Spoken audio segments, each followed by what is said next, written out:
Assalamualaikum dan salam sejahtera. Saya Izzuan Azir Saleh. Terima kasih kerana memilih dengar pada malam ini dengan satu lagi episod yang membuka satu lagi tabir dalam kehidupan ini. Dan seperti biasa, saya tidak bersendirian. Panel tetap saya yang akan turut mengupas dan mendalami setiap permasalahan kami bawakan ialah Ustazah Muzayanah Abdullah. Soalan yang kerap diajukan ketika bertemu keluarga sekarang, apatah lagi selepas aktiviti rentas negeri dibenarkan, ialah bila nak kahwin? Dan itu soalan yang paling popular untuk si bujang dan si anak dara. Tapi bagi yang sudah berkahwin, soalannya lain pula. Bila nak dapat anak? Perkahwinan sebenarnya tidak menjanjikan anak.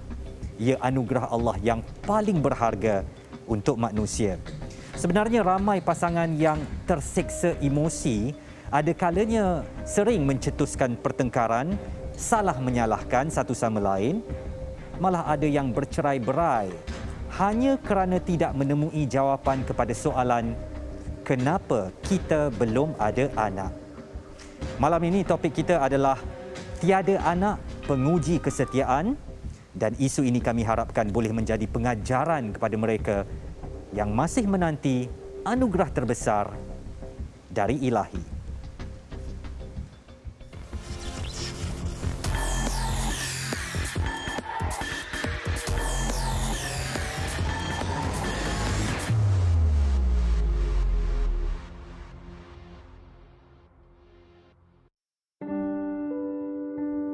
Penantian itu satu penyiksaan. Diuji tiada anak. Dalam usia perkahwinan yang semakin meningkat, tekanan semakin dirasai. Mengharapkan doa dari insan tersayang, tetapi sebaliknya diasak dengan persoalan dan pelbagai tuduhan. Kebanyakan daripada keluarga-keluarga kami juga yang cakap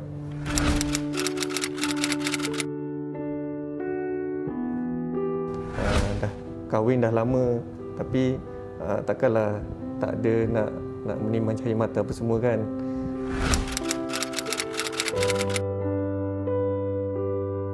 Yelah, macam kawan-kawan ada je masa PKP, ada yang pregnant apa semua kan. Tapi kami masih lagi berdua.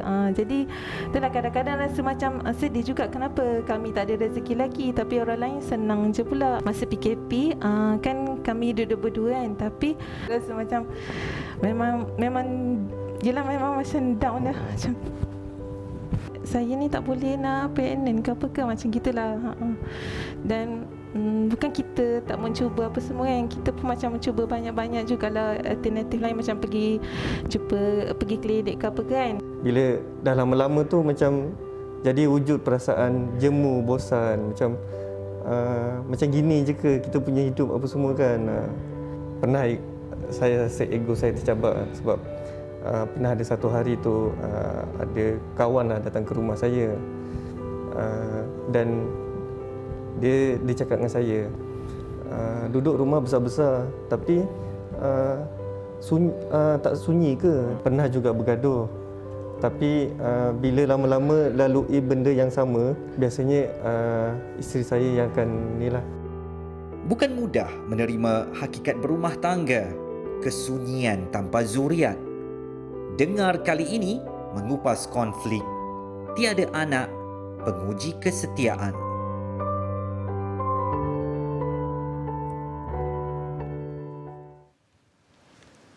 Sekali lagi terima kasih kerana memilih dengar. Kami pancarkan secara langsung dari studio penyiaran digital TV Al-Hijrah, dan ini adalah episod ke-6. Ustazah Muzayanah Abdullah terus setia bersama saya. Ustazah, sihat ke? Sihat Izzuan, Alhamdulillah. Izzuan sihat ke? Alhamdulillah sihat. Syukur. Dan topik malam ini sebenarnya penting juga untuk kita perkatakan Ustazah, kerana ini memang satu isu dalam masyarakat kita ya. Apabila yang belum berkahwin diuji lambat berkahwin, yang dah berkahwin diuji lambat pula mendapat zuriat. Dan ini ialah kita dah boleh rentas negeri sekarang berjumpa dengan ramai ahli keluarga kan. Ya. Seringlah mendapat soalan-soalan cepu mas tu, yang belum kahwin bila nak kahwin kan. Betul. Yang dah kahwin bila nak dapat anak, yang dah Betul. dapat anak bila nak tambah anak kan. Ya. Jadi itu memang soalan tipikal lah yang selalu kita dengar kan Ustazah? Betul. Dan hari ini kami nak bawakan kes dua orang pasangan atau satu pasangan lah ya, suami isteri yang bersama dengan kami di studio pada malam ini. Kalau boleh saya perkenalkan kedua-dua responden kami. Anda dah tengok tadi dalam VT dan mereka malam ini memilih untuk sedundun berwarna hijau, tanda kesatuan dan kekuatan cinta yang diikat itu. Saya nak memperkenalkan Puan Rosma Nadianti Risman dan suaminya Muhammad Ilyas Mat Yassin. Dan topik kita pada malam ini adalah tiada anak penguji kesetiaan. Isterinya berusia 35 tahun dan suaminya Muhammad Ilyas berusia 31 tahun. Artinya mereka ada jarak usia 4 tahun perbezaan. Tempoh berkahwin pun sudah 4 tahun. Dan isteri iaitu Puan Rosma Nadianti ini pernah ada ketumbuhan sis ya, dan telah melakukan beberapa rawatan pemulihan dan kesuburan serta pernah menghadapi tekanan akibat daripada soalan-soalan cepu emas yang sering ditanyakan daripada rakan-rakan, keluarga dan juga mereka yang berada di sekelilingnya. Jadi Assalamualaikum. Terima kasih Ilyas dan Rosma kerana bersama dengan dengar. Dan saya dah kabarkan tadi 4 tahun perkahwinan anda.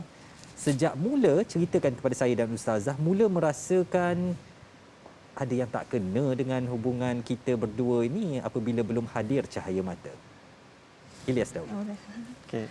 Bismillahirrahmanirrahim. Sebelum tu kami berdua nak ucapkan terima kasih kepada pihak Tiwalejah kerana menjemput kami datang ke program Dengar ni lah.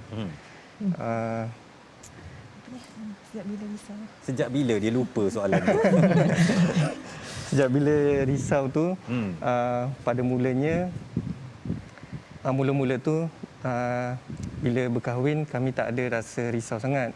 Tapi sejak bermula 6 bulan selepas itu, dan saya melihat ramai kawan-kawan saya yang tarikh lebih kurang macam kami yang sudah berkahwin, dan mereka semua dah dapat berita gembira, iaitu bakal dapat zuriat lah. Dan pada masa tu mula hati ni merasa risau, kenapa kami masih belum dikurniakan zuriat lagi. Jadi setelah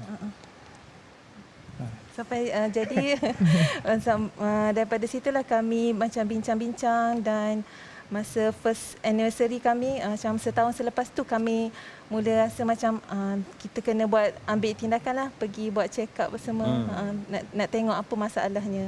Dan Puan Rosma bila mengetahui ada sis yang perlu dibuang itu? Masa kita buat check up yang selepas tahun perkahwinan tu, di situlah kami pergi ke sebuah klinik.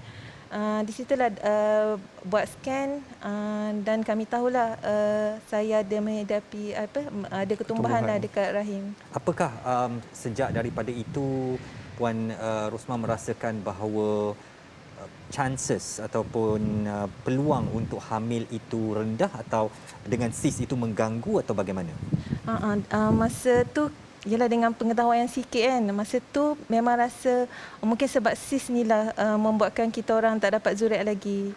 Jadi memang kita orang rasa macam kena buang sis tu dulu lah, baru insyaAllah kita akan dapat zuriat.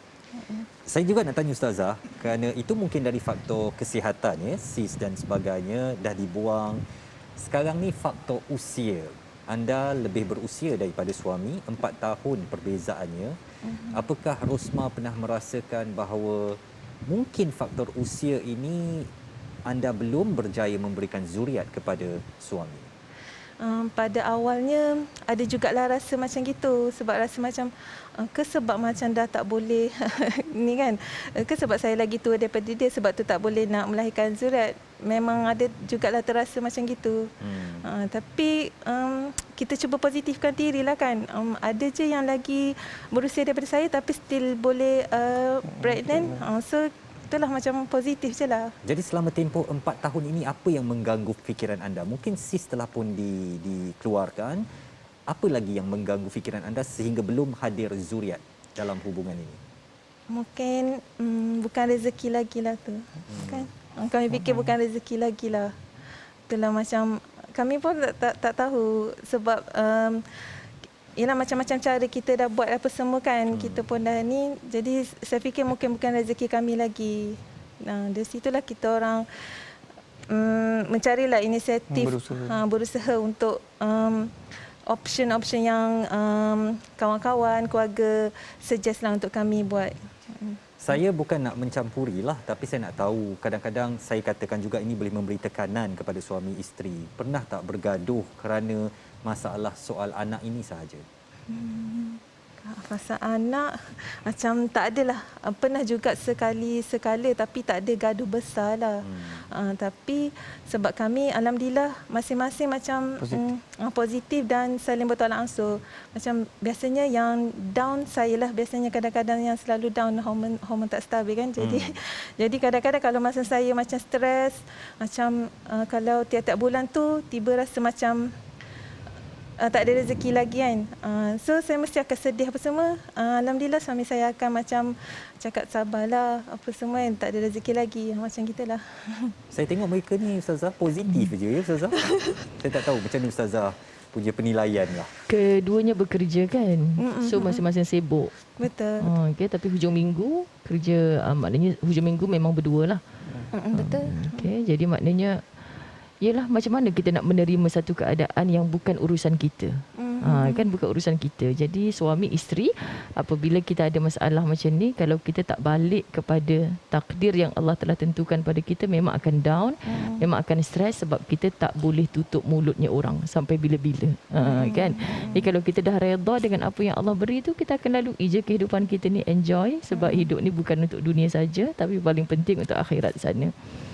Dan Ilyas pernah tak cemburu melihat pasangan lain ada anak-anak kecil tertawa, memanggil mereka ayah, daddy, papa dan sebagainya, dan anda belum lagi menerima rezeki begitu? Tipulah kalau saya tak rasa cemburu kan. Sebab macam saya cakap tadi, sebab saya tengok kawan-kawan saya pun kebanyakan yang usia saya pun dah ada satu dua anak. Tapi kami masih lagi berusaha untuk dapatkan zuriat tu. Baik. Sekejap lagi kita nak sambung lagi perbualan bersama pasangan suami isteri ini untuk kita teroka hati dan perasaan serta apa agaknya kata-kata orang di sekeliling. Kita tahu masyarakat kita ni memang concern, sangat prihatin kepada, walaupun kita prihatin kadang-kadang boleh mengguris hati mereka yang mengalami masalah ini. Jangan ke mana-mana, dengar akan kembali selepas ini.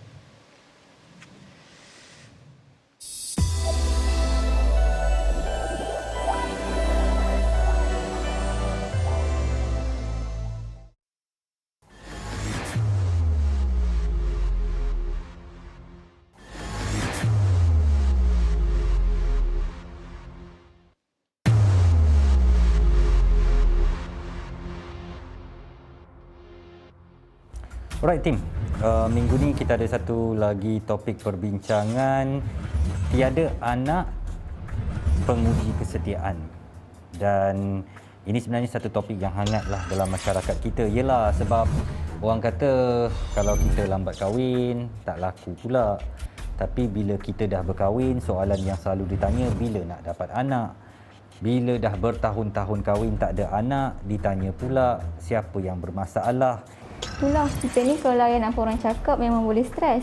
Tapi kalau bagi pasangan yang dah kahwin, kalau isu macam ni diorang pendam, benda ni lama-lama jadi makin serius dan boleh buatkan semua pihak terluka.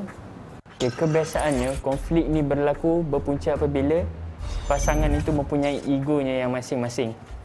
Mustahillah saya sebagai seorang lelaki kan, bila dah berkahwin, jadi keinginan untuk mempunyai zuriat itu sudah pasti ada. Sekiranya pasangan tidak mampu memberikan zuriat sekalipun dan kita hanya mencakap tidak mengapa, itu kemungkinan besar hanya ingin menjaga perasaan pasangan sajalah. Faham Taufik, tapi perkahwinan ni dia memerlukan komitmen antara dua belah pihak. Dia bukannya sahaja kita nak bahagia sama-sama, tapi kita mesti menghadapi konflik tu pun bersama. Orang cakap anak ni sebenarnya pengikat kasih sayang antara suami isteri. Tapi sebenarnya kalau masih lagi belum dikurniakan zuriat bagi yang dah kahwin, mungkin Allah tu lebih tahu. Mungkin diorang belum bersedia. Dan kita ada satu soalan yang sensitif. Kalaulah perkahwinan tu dah berlangsung katakanlah berbelas-belas tahun, berdekad lamanya tapi tak ada juga zuriat, wajar ke si isteri membuka ruang supaya suami itu berkahwin lain hanya untuk mendapatkan zuriat? Selain kahwin lain, sebenarnya kita perlu berusaha sehabis baik. So sekarang ni perubatan semakin canggih. So jadi mesti ada jalan lain menurut perubatan. Itu bagi mereka yang mampu. Kalau yang bagi mereka yang tidak mampu pula, adakah penceraian jalan terakhir? Sebab itu topik kita minggu ini tiada anak penguji kesetiaan, sebab konflik ni sebenarnya memang boleh menggugat rumah tangga, boleh menggoyahkan mana-mana rumah tangga. Mungkin pada awal perkahwinan aman damai, tapi kalau lama kelamaan isu ini tidak ditangani, memang boleh mencabar kedua-dua pasangan suami dan isteri itu.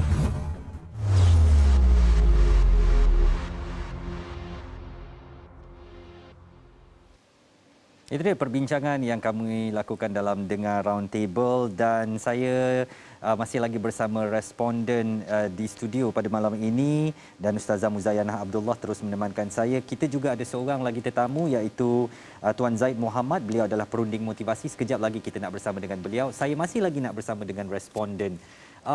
Pernah tak Rosma dan juga Ilyas bertanya tentang hal ini, salah siapa? Awak ke, saya ke yang salah, atau pernah tak ada perbincangan mengenai hal ini? Ilyas. Okey. Perbincangan tu biasalah kami selalu berbincang bersama dengan isteri saya. Dan saya dapat tahu lepas isteri saya jalani operation cyst tu, dan kemudian kami terus sambung buat ujian fertility lah dekat Hospital Kerajaan. And then masa tu pun baru saya dapat tahu rupanya bila saya selama ni saya tuding jari dekat isteri saya yang bermasalah, rupanya saya sendiri pun yang bermasalah. Apa dapatan daripada ujian fertility itu? Sebab sebelum ni saya merokok. Jadi mungkin doktor bagi tahu ada masalah. Merokok tu kesanlah yang menyebabkan kami tak dapat anak ni. Jadi selepas suggestion daripada doktor tu, memang saya stop daripada merokok lah. Saya katakan tadi dalam mesyuarat bersama pasukan saya, Rosma, apakah mungkin ada chances untuk anda membuka hati bagi memberi ruang kepada suami anda berkahwin lain hanya untuk tujuan mendapatkan zuriat? Soalan ni actually saya pernah tanya juga dekat husband saya. Abang nak kainan ke? Saya pernah tanya dia lah, tapi saya tahu jawapan dia macam mana. InsyaAllah dia akan setia lah dengan saya. Boleh sahihkan dan sahkan perkara itu, Ilyas? InsyaAllah. Sampai bila-bila saya dengan isteri saya lah. Jadi kahwin lain bukan satu pilihan, bukan, ya? Sebab kami susah senang bersama lah. Bagaimana Ustazah melihat semangat yang ditunjukkan kedua-dua pasangan ini, Ustazah? Baik, Masya Allah, hebat. Teruskan. Ustazah nak jadi responden pula. Sebab Ustazah sendiri sudah 20 tahun. Okay? Jadi Alhamdulillah masih setia. Okay? Pasang niat kita mula berkahwin untuk bersanding semula di dalam syurga. Sesama ada dengan zuriat atau tidak, al-mal wal banun, anak-anak dan harta adalah ujian dalam hidup.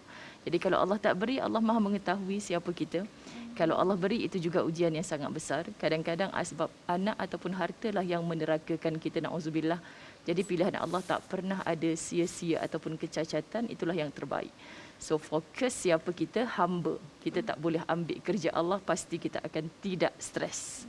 Okay, kalau kita ambil kerja Allah, pasti kita stres. Wallahualam. Saya kena bertanya juga responden ni. 20 tahun apa, Ustazah?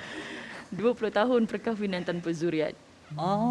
Jadi kiri kanan saya ada panel tetap saya dan juga responden. Jadi sekarang ni kita bersama dengan Tuan Zaid Muhammad, perunding motivasi, mendengarkan kepada kes pasangan kita Ilyas dan Rosma, Ustazah Muzayanah sendiri. Bagaimana agaknya Tuan melihat persefahaman tu penting? Kita tengok bagaimana kesatuan hati pasangan ini, tidak ada tuding menuding, tak ada dah cerita nak kahwin lain. Sebenarnya boleh menguatkan rumah tangga itu walaupun tanpa kehadiran zuriat. Betul. Bismillahirrahmanirrahim. Mungkin rasa jawapan dah jelas dah tadi. Tapi apa yang saya nak tambahkan ialah betul. Saya berpegang kepada konsep jodoh ni ditentukan oleh Allah Subhanahu Wa Taala sebelum kita lahir lagi. Telah ditentukan, kita tak tahu macam mana caranya. Dan sememangnya setiap berlaku ni ada sebab dia. Saya yakin yang tu, kalau kita pegang yang tu, kita sebagai orang Islam, qada dan qadar lah. Jadi kita tidak akan mudah menuding jari kepada mana-mana pihak. Dan kalau kita tengok konsep perkahwinan tu sendiri ialah membina masjid, kan. Dan anak itu adalah sebagai anugerah ataupun amanah, bukannya tujuan utama. Jadi tetapi malangnya kadang-kadang kita masyarakat lah juga, saya tak tahulah nak kata siapa masyarakat ke apa, kita mengukur kahwin je mesti ada anak. Jadi bila tak dapat tu dia seolah-olah macam ada yang menghukum. Itu memalang lah kalau dia kata ni adalah ni kau buat salah apa-apa kan. Wow, itu saya rasa itu kerja Allah Subhanahu Wa Taala lah. Tak bolehlah kita sebagai manusia nak menghukum sesiapa kan. Malah kita sendiri pun jangan kita rasa ini Tuhan nak balas dosa aku ke apa, bukan. Ini sebenarnya ujian. Saya pegang kepada konsep simple je lah.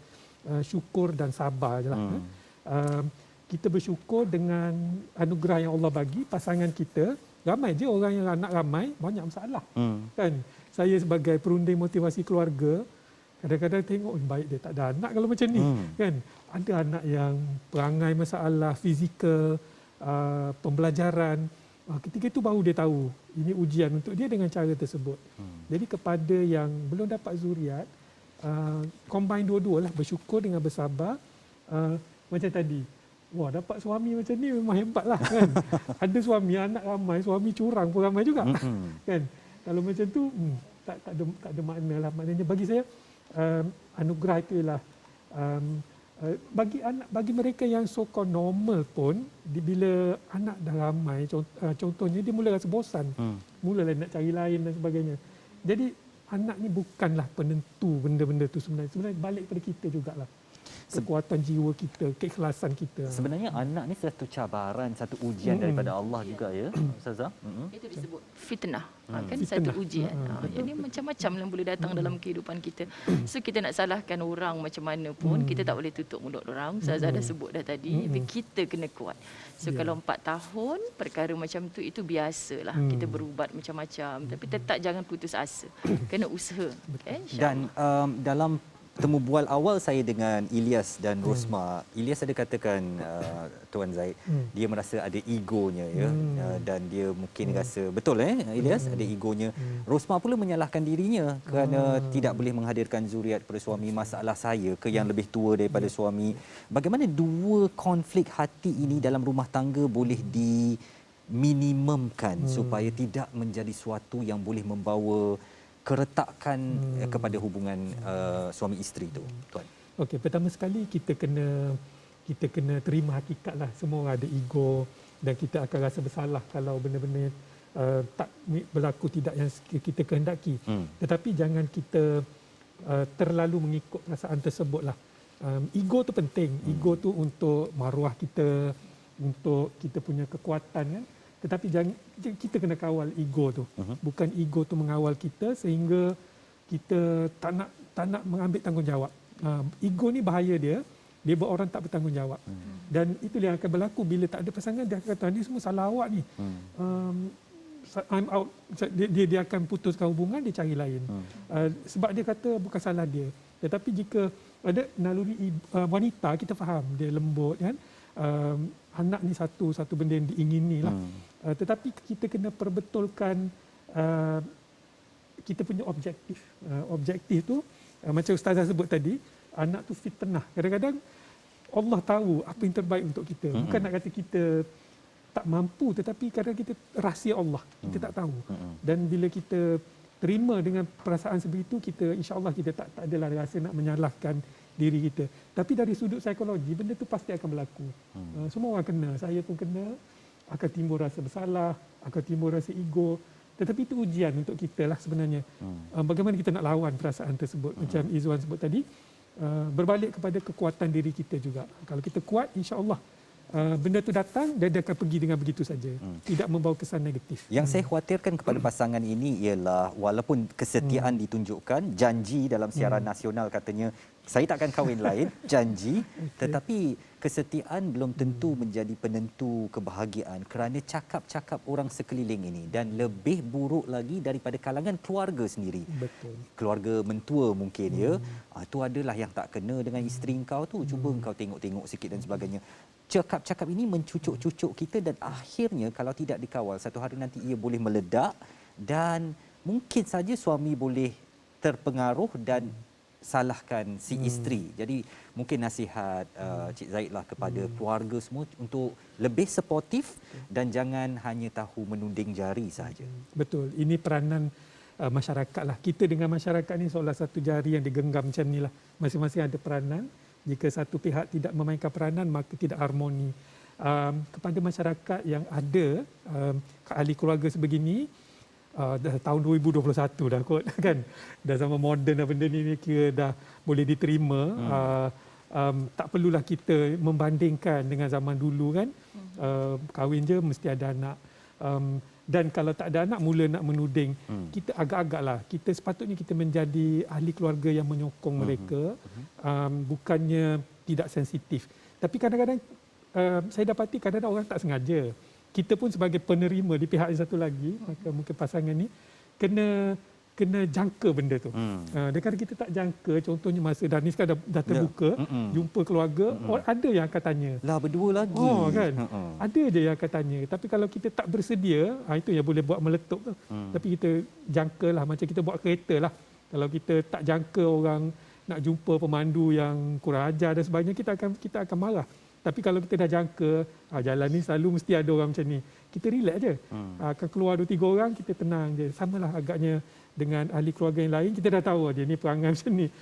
Kalau pakcik ni mulut dia laju sikit, kita senyum je lah. Dan kita maafkanlah kesalahan dia. Mungkin itu ujian Allah bagi kat dia. Dan kita ujian kita kawal diri kita.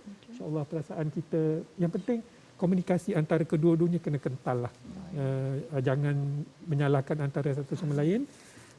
Dah tak ada orang lain nak support kita. Dah ahli keluarga pun dah macam tu.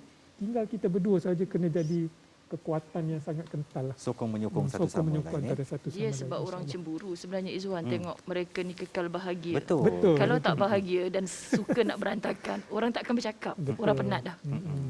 Dan saya juga harus ke panel responden tidak rasmi saya pada malam ni lah, Ustazah Muzayana. 20 tahun tanpa zuriat, Ustazah. Cakap-cakap orang. Bagaimana agaknya Ustazah menangkis atau menguatkan diri supaya kekal positif, tak salahkan Ustaz dan tak salahkan diri sendiri? Bagaimana agaknya Ustazah lakukan? Okey, Ustazah melalui sama juga macam responden kita malam ni sampai ke tahun yang keempat. Ustazah mengambil keputusan apa kata Nabi SAW. Kita mati bawa 3 perkara. Pertama, anak soleh solehah. Kedua, harta yang kita infak ke jalan Allah. Ketiga, ilmu yang kita manfaatkan. So bukan semua orang mati dengan ketiga-tiganya. Jadi kita tanya suami kita, suami tanya kita bahagia tak? Alhamdulillah bahagia, syukur. Okay, jadi bila kita bahagia, teruskan bahagia ni sampai bila-bila. Maka jangan terima apa sahaja kecaman, cacian orang di luar tu. Kita kena kuat. Betul apa yang Tuan sebutkan tadi, kita kena kuat. So kita dah set minda kita. Jadi kita nak mati bawa apa? Kalau bukan anak, pastikan kita ada harta yang kita infak ke jalan Allah. Pastikan kita ada ilmu. Ilmu bukan mesti jadi penceramah je Izwan. Kita share apa saja yang baik-baik, itu juga ilmu. So insya-Allah kita kekal bahagia sampai syurga dengan apa cara yang ketiga-tiga ataupun 2 daripadanya itu, insya-Allah. Saya suka betul Tuan Zaid malam ini. Sesi saya positif semuanya. Positif, ya, itu je yang lah. di sana positif, yang di sini positif. Sebenarnya ini juga Positif satu itu pilihan. betul. Dan kita boleh pilih untuk kita boleh positif. pilih, tak perlu kita pilih jalan yang negatif saja ya untuk melayan cakap-cakap bawang sana sini. Izwan, Ya. kahwin lain belum tentu lagi dapat. Betul. Tengok lagi stres. Kan? Kerana saya katakan tadi, anak ini adalah anugerah daripada Allah. Perkahwinan belum tentu mendapatkan atau menghasilkan anak. Semuanya dalam rezeki Allah Ta'ala. Dan saya nak ucapkan terima kasih kepada Tuan Zaid Muhammad, perunding motivasi kerana bersama Dengar. InsyaAllah di kesempatan lain kita berjumpa lagi. Dengar akan berehat seketika, sekejap lagi ada doktor yang lebih arif dan pakar untuk memperkatakan tentang isu anak sebagai pewaris ini. Jangan ke mana-mana, berehat sebentar, kembali selepas ini.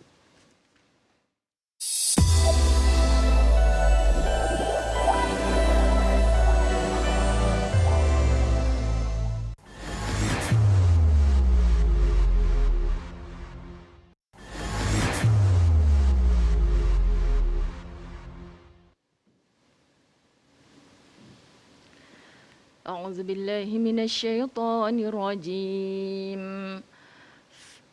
وزكريا إذ نادى ربه رب لا تذرني فردا وأنت خير الوارثين. Nabi Zakaria ketika ia merayu kepada Tuhannya dengan berkata, "Wahai Tuhanku, janganlah engkau biarkan daku seorang diri dengan tidak meninggalkan zuriat, dan engkaulah jua sebaik-baik yang mewarisi."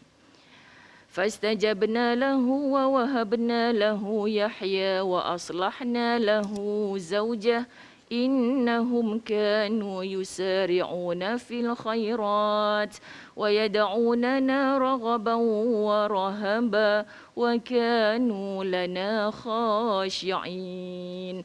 Maka kami kabulkan doanya dan kami anugerahkanlah kepadanya Yahya serta kami jadikan isterinya dapat mengandung.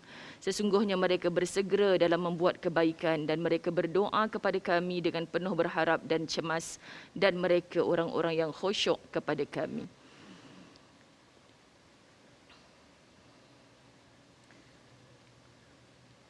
Dua kisah yang saya sering ingat ketika menyampaikan ataupun membaca ayat-ayat ini, Ustazah, kisah Nabi Zakaria ya, dalam usia lanjut memohon untuk dikurniakan zuriat, dan bagaimana Allah mengurniakan zuriat pada usia lanjut Nabi Zakaria ini ketika betul-betul Nabi mahukan pewaris Nabi Zakaria. Dan satu lagi kisah mengenai kandungan ini, saya teringat kisah Maryam ya, yang tidak mengharapkan kandungan tetapi Allah mahu memberikan Nabi Isa kepada Maryam. Maka dengan rezeki yang Allah kurniakan itu, maka dapatlah Maryam Nabi Isa. Jadi inilah keindahannya dalam agama kita, ada pengajaran daripada zaman-zaman Nabi yang telah ditunjukkan. Kadang-kadang kita mengharapkan, tetapi dengan kesabaran kita pasti akan menghasilkan sesuatu, dan kadang-kadang Allah juga nak menunjukkan sesuatu yang Ustazah, seperti contoh kisah Maryam tadi. Betul Izwan, sebab tu kita kena rujuk Quran. Bila kita rujuk Quran, kita tahu bukan kita seorang. Bahkan yang confirm syurga para nabi tu masuk ke dalam syurga tu sebab apa? Sebab sabarnya dia dengan ujian-ujian yang macam ni. Betul. Baik. Kami masih lagi bersama dengan responden Rosma Nadianti Risman dan suaminya Muhammad Ilyas Mat Yasin. Mereka ini telah berkahwin 4 tahun tapi belum lagi dikurniakan anak, walaupun mereka telah mencuba, tetapi ialah masih lagi dirudung rasa apa yang tak kena dan sebagainya. Tetapi sekarang mereka mahu berusaha supaya matlamat ini berjaya. Dan kami juga bersama dengan Dr. Salihah Khalid. Beliau adalah pakar kesuburan di Pusat Kesuburan Sofia. Sebelum saya bersama dengan Dr. Salihah, saya sekali lagi nak ke pasangan ini. Mungkin kali terakhir anda bercakap tentang anak ini, Rosma, bila? Pernah tak kali terakhir dalam masa terdekat ini? Kali terakhir hari ni lah. Hari ni. Nampaknya memang bercakap selalu ya. Sebab macam kami memang selalu je fikir pasal anak, sebab macam pernah terbawa dalam mimpi tak? Pernah termimpi mendengar suara bayi menangis atau apa je? Pernah juga. Kadang-kadang macam saya termimpi macam dapat baby ke apa kan. Lepas tu saya akan bagi tahulah dekat husband macam ke kita akan dapat baby tak lama lagi, macam gitulah. Kami harap. Dia maksudnya tu dapat rezeki terus dapat rezeki insya-Allah. Rezeki pelbagai cara insya-Allah. Itulah insya-Allah. Kalau Allah mengurniakan kepada anda seperti kisah Nabi Zakaria, Maryam tadi, apakah anda sudah bersedia untuk menjadi seorang ibu? InsyaAllah lah, tersedia. Sebab macam saya ada ramai juga anak saudara kami ada dalam 7 orang anak saudara dan kami dua alhamdulillah suka anak-anak budak-budak apa semua kan, layan budak-budak. InsyaAllah lah kami akan cuba jadi ibu apa yang terbaik lah. Ilyas nak panggil apa kepada anak nanti? Papa, ayah, abi, abah, ayah. Rosma? Umi kot. Umi. Saya doakan mudah-mudahan Allah akan Amin, memberikan peluang dan rezeki kepada anda berdua. Dan kita bersama dengan Dr. Saliha Khalid mengenai masalah kesuburan ini selalunya lah, tipikalnya dalam masyarakat kita, kita akan salahkan senang-senang, salahkan kepada perempuan, ini masalah awak. Saya lelaki sihat aja, tak ada masalah kan. Tetapi sebenarnya mungkin apa yang doktor boleh ulas tentang pandangan yang terus menyalahkan wanita kepada isu kesuburan ini? Ya, betul ya. Sebenarnya itu adalah satu perkara yang biasa ya dalam masyarakat kita, seolah-olah wanita ataupun isteri yang bersalah ya. Sampai kalau kita tengok, kalau kadang-kadang yang datang kat klinik isteri datang dulu. Suami akan kata you check dulu. You make sure you semua okey baru I datang. Tapi sebenarnya masa kita kena check dua-dua sekali ya, sebab dia adalah pasangan suami isteri. Even rawatan pun kita kena pastikan suami punya bacaan sperma macam mana, sebab kita tak boleh nak buat decision ya, keputusan rawatan apa yang terbaik kalau suami tak datang ya. Kalau kita tengokkan statistik ya, dari segi faktor wanita, faktor lelaki ya, yang menyebabkan ataupun menyebabkan kesukaran mengandung ni adalah disebabkan oleh kedua-duanya. Faktor lelaki pun sudah meningkat up to 30% ya, 30%. Ada yang kata sampai 40% ya, faktor wanita, dan ada yang kedua-duanya sekali. So jadi kalau kita buat saringan hanya isteri saja, kita seolah-olah tengok gambar tu sebelah aja. Kita tak boleh nak buat keputusan dari segi rawatan apa yang terbaik. So bila datang saringan, kita memang nak suami dan isteri datang. Sebab kita nak tahu, kalau orang Mak Saleh kata it takes two to tango kan. Nak menari tak boleh seorang-seorang. Macam itulah lebih kurang. Ilyas mengaku tadi bahawa sebelum ini beliau merokok dan atas keinginan untuk mahu menjayakan matlamat ini dia sanggup berhenti merokok. Apakah merokok memang antara faktor yang boleh menyebabkan lewat atau lambat mendapat zuriat ini, doktor? Ya, sebab basically betul, merokok tu akan memberi kesan kepada sperma ya. Ramai yang kata, doktor, ramai kawan-kawan saya semua merokok, anak dia berderet juga. So tu ramai yang orang tak percaya yang rokok tu memberi kesan, tapi isunya masing-masing bahagian dia lain-lain. Itu je yang kami akan bagi tahu. Sebab rokok tu dalam sains tu, dalam kajian kesihatan memang memberi kesan kepada, kalau tak kepada bilangan sperma, kepada kualiti sperma tu. Kemampuan sperma tu untuk bersenyawakan dengan telur menjadi embrio. Bila dah jadi embrio tu embrio yang kuat kualitinya ataupun tidak pun bergantung kepada kesihatan sperma dan juga telur tersebut. So yes, merokok tu akan memberi kesan kepada sperma. Rosma dan juga Ilyas, Rosma, anda telah semakin berusia sekarang, adalah 35 tahun. Ilyas 31 tahun. Jadi apakah Rosma merasa anda sekarang sedang mengejar masa untuk mesti mendapatkan anak sebelum masa tamat itu tiba? Ada rasa, sebab saya ada juga buat pembacaan dekat internet apa semua lah kan. Waktu perempuan mungkin masa umur 35 tahun dah ke bawah, dia punya tahap kesuburannya akan menurun. Kalau macam doktor boleh tu nanti. Yang saya faham macam itulah. Jadi memang bagi saya rasa macam sekarang macam dah tak boleh nak tunggu, saya kena cari alternatif lain macam itulah. Baik, bercakap tentang alternatif, doktor, dalam dunia perubatan ada dua istilah ni, IUI dan juga IVF. Secara ringkas saja, mungkin doktor boleh maklumkan kepada penonton kita apa itu IUI dan IVF, ringkas saja. Okey, IUI itu adalah apa yang kita kata permainan beradas. Kita ambil sperma, kita masukkan ke dalam rahim. Tapi sperma tu masih kena swim, masih kena cari tube fallopian, telur tu bersenyawa dalam rahim. Untuk IVF ataupun dia kata ICSI, kita buat persenyawaan di luar rahim. Maksudnya di dalam makmal. So kita ambil telur, kita ambil sperma, kita senyawakan dia dalam makmal. Jadikan embrio, kita letak semula dalam rahim. Kebarangkalian yang lebih untuk menjadi yang mana, doktor? Yang kebarangkalian yang lebih, peratus dia lebih ke arah IVF dengan ataupun ICSI itulah. Sebab apa? Sebab kita boleh nampak, kita boleh tahu sperma tu berjumpa dengan telur. kita boleh nampak embrio tu menjadi ataupun persenyawaan tu berlaku. Dan juga pembahagian embrio tu, sama ada pembahagian tu normal ataupun tidak, kualiti dia. Sekarang ni kita boleh check juga genetik embrio tu, sama ada embrio tu sihat ataupun sebaliknya. So teknologi dah semakin canggih dan sayanglah kalau kita tak manfaatkan teknologi ini. Baik, dan untuk memanfaatkan teknologi itu bagi pasangan yang seperti Rosmah dan Ilyas, apakah mereka perlu melakukannya di awal perkahwinan atau mereka relax dahulu, tak apa kita terus mencuba? IVF adalah pilihan terakhir kita. Nanti apabila masuk usia perkahwinan ke-5, ke-6 tahun kita boleh bercerita tentang IVF, tetapi 1, 2, 3, 4 tahun ini mari kita lakukan berusaha. Bagaimana nasihat doktor? Apakah mereka perlu menunggu ataupun awal-awal lagi perlu jadikan IVF sebagai satu alternatif? So basically apa yang kita galakkan pasangan adalah selepas mereka mencuba selama setahun, kalau tak ada rezeki lagi datang cek. Buat ujian saringan kesuburan. Isteri kena buat, suami pun kena buat sama-sama. Daripada situ kita boleh tahu apakah rawatan yang terbaik untuk mereka. Kadang-kadang IVF adalah rawatan yang pertama yang diperlukan, tak semestinya yang akhir. Sebab kita tengok sebab dia. Kalau sebab dia, na'udzubillah, sebab tiub tersumbat, kalau disebabkan oleh bilangan sperma yang kurang, so kita lebih ke arah terus ke IVF. Tak perlu kita buat IUI ataupun dan lahir sekali bawa IVF. Ramai yang rasa IVF ni adalah usaha ataupun ikhtiar yang terakhir.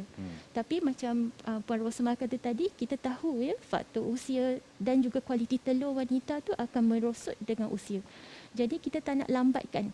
Kita nak a good prognosis. So kena datang awal, kita boleh bagi rawatan yang terbaik dan kita dapat a good embrio, good quality, dan peratus kejayaan pun lebih tinggi daripada kalau kita buat later on, masa usia kita dah lewat 30-an atau awal 40-an. Baik.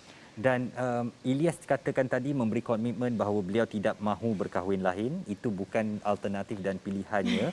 Tahniah Puan Rosmah. Berbahagialah Rosmah memiliki suami yang mengaku dalam siaran nasional tidak akan berkahwin Boleh lain. ulang ni.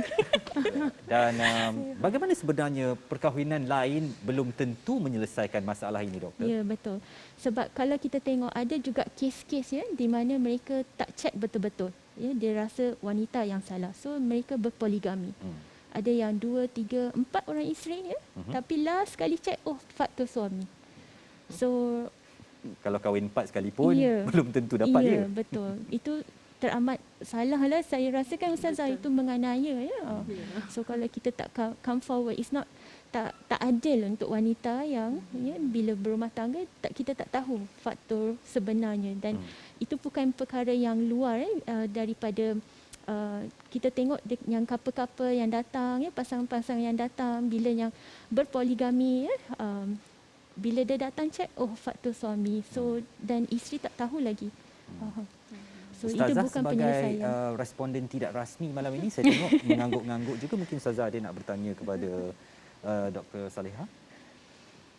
Ustazah cuma nak pastikanlah, sebab kebanyakannya yang datang bertemu dengan doktor ni, dia datang dalam keadaan yang streskan diri dia. Mesti dapat.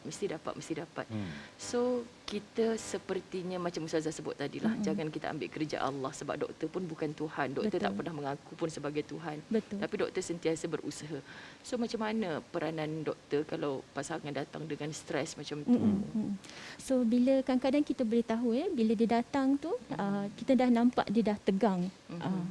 Ada juga yang dia datang seorang, kita tahu dia punya support tu dah kurang, maksudnya suami tak datang dengan dia.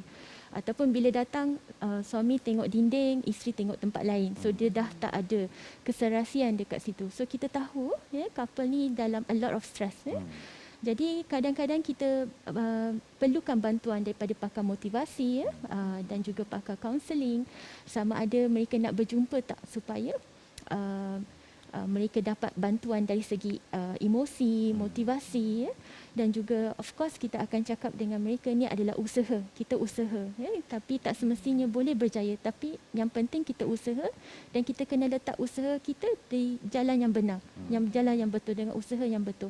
Sebab kadang-kadang bila mereka datang, mereka mungkin dah 5-10 tahun dah berumah tangga, diorang dah mungkin dah menjejah seluruh Malaysia, dah guna, dah cuba ikhtiar cara-cara macam-macam. Tapi bila tanya bila last kali jumpa doktor, pernah tak jumpa doktor, tak, ini first time. So jadi kat situ kita rasa terkilan, seolah-olah kata kenapa tak termasuk dari Doktor segi tu perubatan ni pilihan dalam awal. list tu. So itulah it's not something yang jarang kan, kalau kita nampak couple duduk pun dia duduk pun tegang straight je. So Saya tengah tengok. Tapi doktor, seandainya didapati daripada semua test tu, salah seorang tu memang tak boleh melahirkan untuk beranak lah kan. Jadi nasihat doktor tu mesti dia ada second, third pandangan pula untuk kita dapatkan berusaha tu. Cuma Izwan, Ustazah nak sebutkan perkara macam ni. Once dia nak jumpa doktor, dah buat keputusan nak jumpa doktor tu, mesti suami isteri ni berbincang. Seandainya doktor cakap okey suami ataupun okey isteri, tolong masa tu berserah pada Allah, buat keputusan, apapun keputusan doktor itu hanyalah kata-kata doktor. Kita tetap disuruh berusaha. Nabi Zakaria pun kita sebutkan sampai lebih 90 tahun memanglah bukan pada kehidupan kita ni. Cuma suami isteri kena letak redha dulu. So keluar daripada jumpa doktor still bahagia insya-Allah. Tapi kalau dah tak redha tu memang akan gaduh lah. Betul. Dan saya perkirakan doktor ya, kerana berkaitan kesuburan ini, satu ada keegoan lelaki dan satu lagi ini agak tabu memandangkan ia melibatkan cerita hubungan intim. Jadi tidak ramai yang terbuka yang mahu memperkatakan hal ini secara terbuka. Betul. Nasihat doktor supaya jangan malu kepada doktor, boleh datang bercerita dan doktor dalam kepakaran akan cuba membantu apa yang mampu. Dan bagaimana mereka boleh mendapatkan lebih banyak maklumat tentang isu kesuburan ini, doktor? So basically untuk pasangan-pasangan yang mencuba, ya, ada banyak maklumat. Sekarang ni kita ada internet especially. Tapi kena pastikan source tu daripada source yang betul lah. Ya. So dari Sofia sendiri kita ada Instagram kita. Ya. Saya pun ada Instagram masing-masing ya sekarang ni, sebab kita nak ketengahkan, kita nak memperbanyakkan perbincangan mengenai rawatan kesuburan, sebab perkara ini dah menjadi lebih biasa berlaku. Kalau dulu-dulu 10 tahun, 15 tahun yang dulu, ya, 1 daripada 9 pasangan mengalami ketidaksuburan.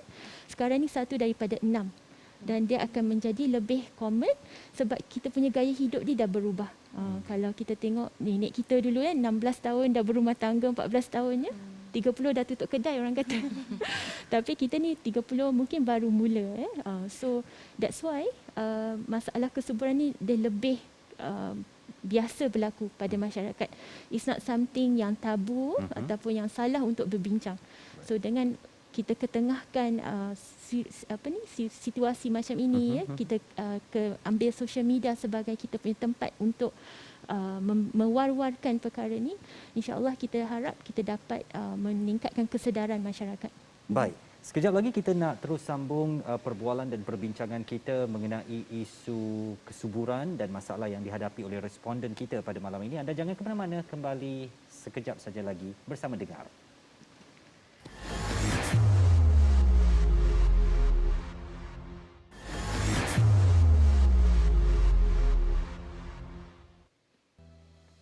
Terima kasih kepada anda yang terus bersama dengan Dengar, dan kami di sini mendengar masalah yang berlaku, bukan sekadar mendengar tetapi kami cuba untuk menghadirkan bantuan bagi menyelesaikan masalah yang kami dengar itu. Dan malam ini kedua-dua pasangan Rosma dan suaminya Ilyas sangat bertuah kerana akan menerima tajaan rawatan persenyawaan in vitro atau IVF daripada seorang hamba Allah yang tidak mahu dikenali. Dan pasangan suami isteri ini menerima tajaan rawatan IVF bagi nak cuba mencari ikhtiar untuk menghadirkan zuriat kepada mereka bernilai RM18,800. Dan kita minta Ustazah Muzayanah selaku panel tetap untuk menyampaikan bantuan sumbangan derma ikhlas dan tajaan ini daripada seorang hamba Allah yang tak mahu dikenali. Kita mendoakanlah mudah-mudahan dengan rawatan ini Rosma dan Ilyas akan menghadirkan apa yang anda impikan, sedikitlah harapan dan hasrat daripada Rosma dan Ilyas. Ya Allah, sebenarnya macam mimpi pula, macam tak percaya pula benda ni, macam betul ke ni kan? Alhamdulillah, alhamdulillah. Harapkan doa daripada semua juga, semoga kalau dengan sumbangan ni kami dapat lahirkan zuriat yang kami impikan. Soleh, solehah, comel, Amin, manja. amin. Betul. Amin. Dan juga daripada Ustazah Muzayana sendiri, tabung Al-Fawaz ingin menghulurkan sedikit bantuan RM2,000. Terima kasih Ustazah. Boleh mula bersedia beli barang-barang baby, insya-Allah. Terima kasih. Terima kasih Ustazah, insya-Allah. Dan kalau nak anak tu boleh berbicara baik, namakan Izwan, insya-Allah. Itu difikirkan juga sebenarnya. Ilyas, Izwan bin Ilyas. Marilah kita sama-sama doakan kepada pasangan ini, Ilyas dan isterinya Rosma, agar Allah kurniakan ruang dan peluang agar untuk mereka menjadi ibu bapa. Telah lama mencuba, malam ini ada tajaan IVF kepada mereka. Mudah-mudahan apa yang mereka ikhtiarkan selama ini akan berhasil. Kami nak ucapkan terima kasih kepada Dr. Salihah Khalid, pakar kesuburan dari Pusat Kesuburan Sofia di Petaling Jaya, kerana bersama dengan kami pada malam ini. Dan insya-Allah minggu hadapan kita akan kembali dengan satu lagi isu yang akan membuka minda dan perspektif kita tentang kehidupan. Jadi mewakili kru penerbitan dan semua yang bertugas, saya Izwan Azir Saleh bersama Ustazah Muzayana Abdullah. Terima kasih atas perhatian anda. Jumpa lagi. Assalamualaikum. Jaga diri Malaysia.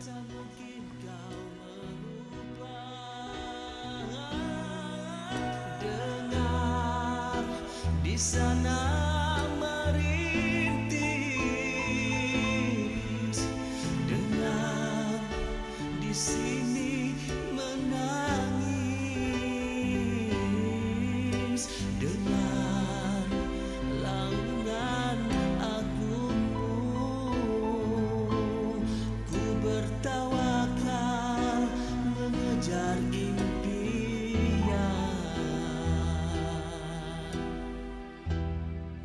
Dengar rintihan hati, dengar luahan rasa ini, dengar padamu ku serahkan, engkau tempatku.